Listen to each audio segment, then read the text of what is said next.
Hey everyone, it's Abby. Today I want to continue my historically accurate Disney princess dress. I'm recreating the court dress that Danielle wears in Ever After, a Cinderella Story from 1998, but with all of the 1490s Italian Renaissance layers that would have gone into dresses at that time. I'm working on the sleeves today. I'll be using the same blog post that I used for the Gamora or underdress. They have a section on sleeves. The link to the blog that I used will be in the description. So let's get sewing. I took measurements according to the blog post that I'm following for drafting the sleeve pattern. I start with a center line and place all my measurements along the line.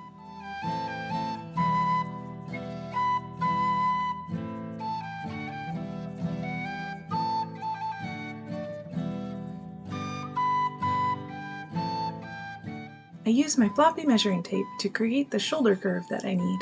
I then connect the measurements to create a straight line, and I label the initial pattern and also add the measurements on it.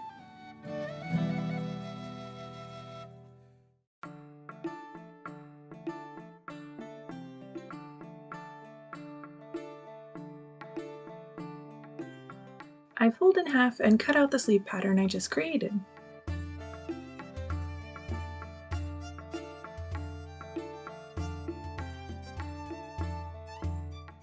I now need to create the two separate patterns for the two sleeve parts on the Ever After dress. I trace the bottom half of the sleeve onto a new piece of paper.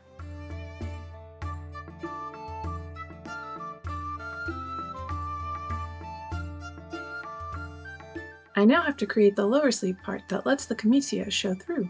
I estimate where I want those to be and mark some measurements onto the sleeve pattern. I also remove a few inches from the top because of the gap in the upper and lower sleeve.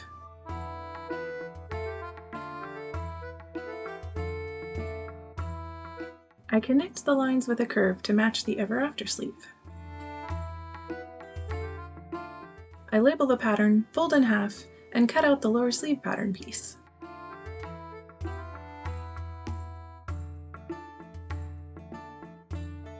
I try the piece on my own arm and realize some edits that I need to make.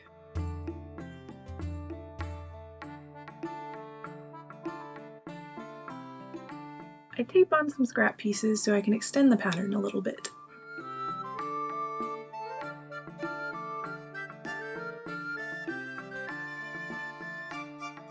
I fold in half and cut my edits out. I try it on and then cut off a little more to make it fit better. I think it'll work.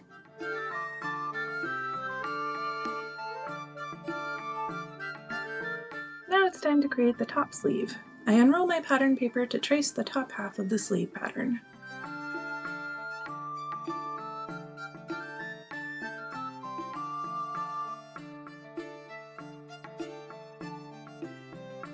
I add a little extra to this pattern right off the bat. I fold in half and cut out the pattern.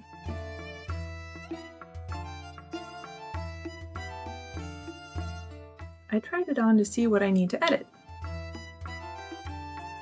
I remove some length from the bottom. Now I want to create that sleeve shape at the top. It's very similar to an inverted bottom sleeve, so I use the bottom sleeve to kind of trace and have a similar shape, but with rounded corners.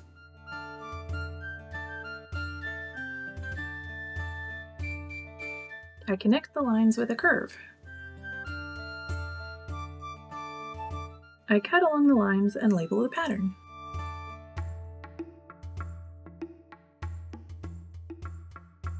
And there we go, the sleeve patterns are drafted. I get out my linen for the interlining layer.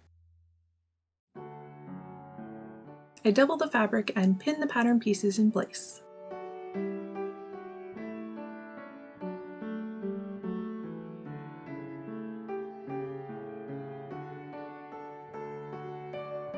I trace the seam allowance and cut out the pieces, 1/2 inch for most and 1 inch for the sides.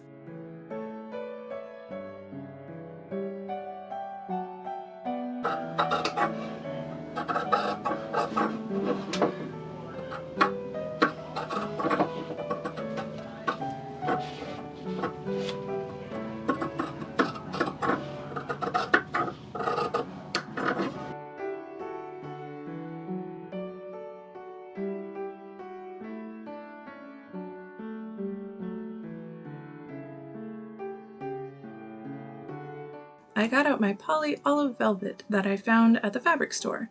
I got real lucky with the color. I didn't want to spend the money on the silk velvet. It was really expensive. I figured out which way the pile was facing. I want it to go down the arm. I double the fabric, pile on the inside. I place the linen pieces so the pile will flow correctly, and I pin in place.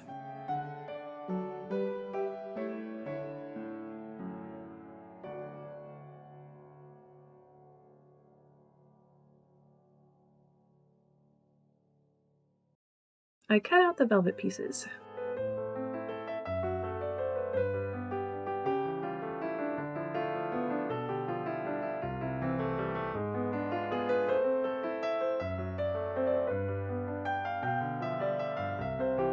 This is the gold trim that I will be using. I found it at Joann's. I use a Sharpie and the pattern pieces to trace onto the velvet pieces.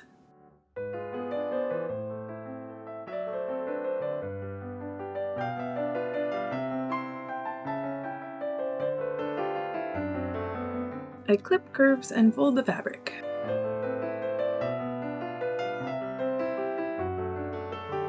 I fold and pin the velvet fabric in place to prepare to hand stitch it down. I don't fold along the inside pieces.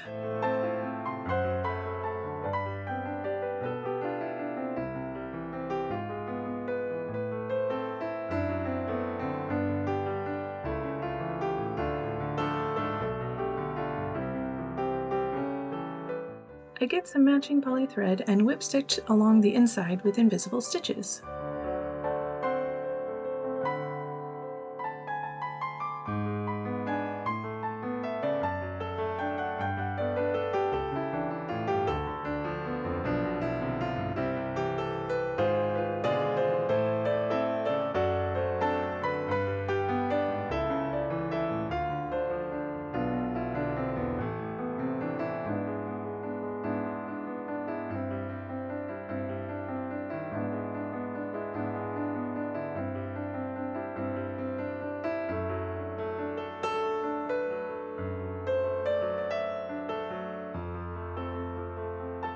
I realized that the linen was going to be the interlining at this point, so I needed a lining. I have just enough of the cream silk from the skirt to use for this. This will make the sleeves reversible. I trace around the pattern, then I trace the seam allowance on.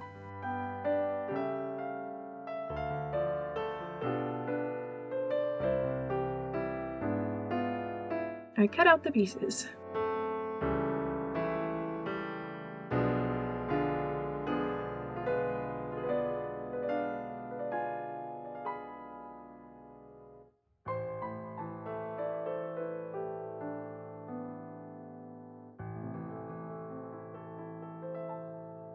The linen will interline the silk to create more structure to the sleeve. I pin the pattern onto the linen interlining to cut off the seam allowances. This will help the seams be thinner.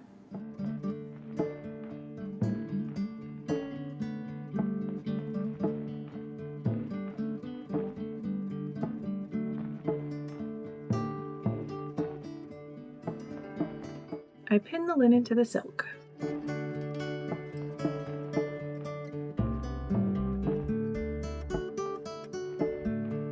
I clip the curves and fold and pin the silk over the top of the linen.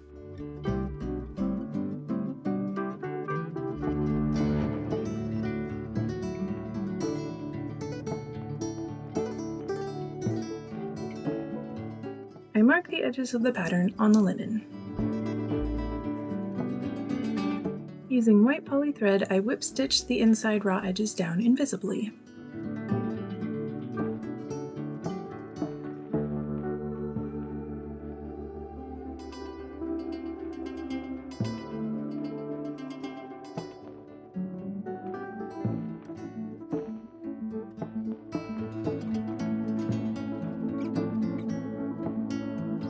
I pin the gold trim in place along the olive green velvet sleeve.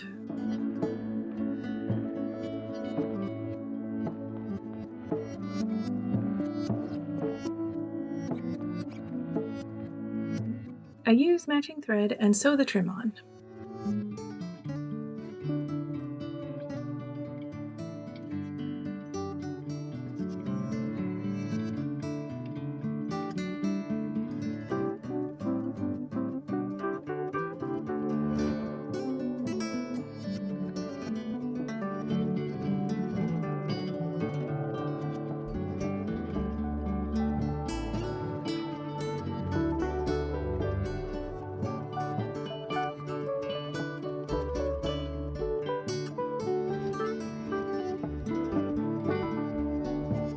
I fold the silk layer right sides to right sides and pin the inner sides together.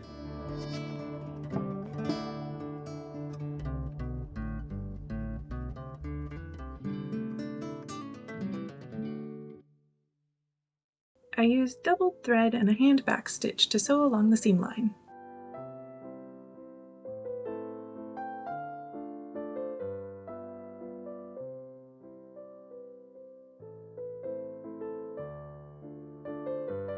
I cut off the extra fabric to a 1/2 inch and finger press that down. I sew those raw edges down with a whip stitch as well. I'm using chainmail aluminum rings for my connecting rings. I place 3 with hand stitches on each top sleeve. I place corresponding rings on the bodice shoulder where they will attach with ties.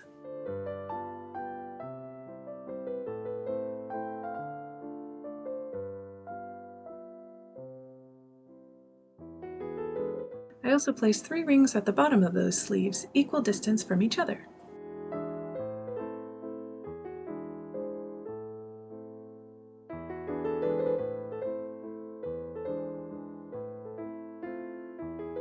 I also place 2 rings on the bottom of the lower sleeve. I pin the olive green velvet layer to the silk layer.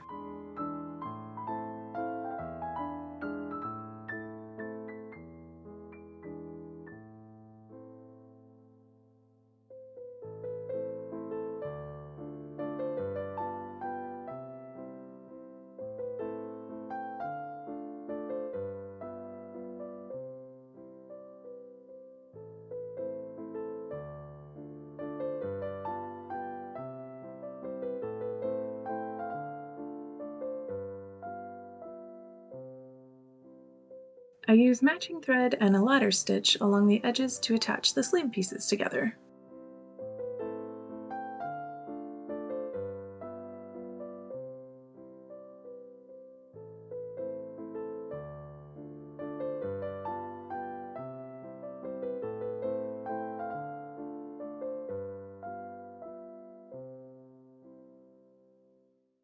I hand top stitch with white thread on the silk side of the sleeve to make everything lay flatter.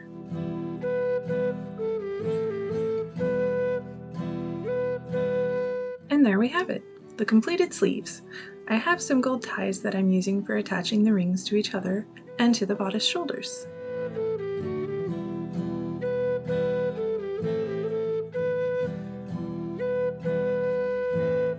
Thank you for joining me today as I made the sleeves for my ever after Italian Renaissance princess dress. Stay tuned for the making of my snood and the Giornea or overdress. If you liked this video and want to see more sewing and costume videos, remember to subscribe to my channel.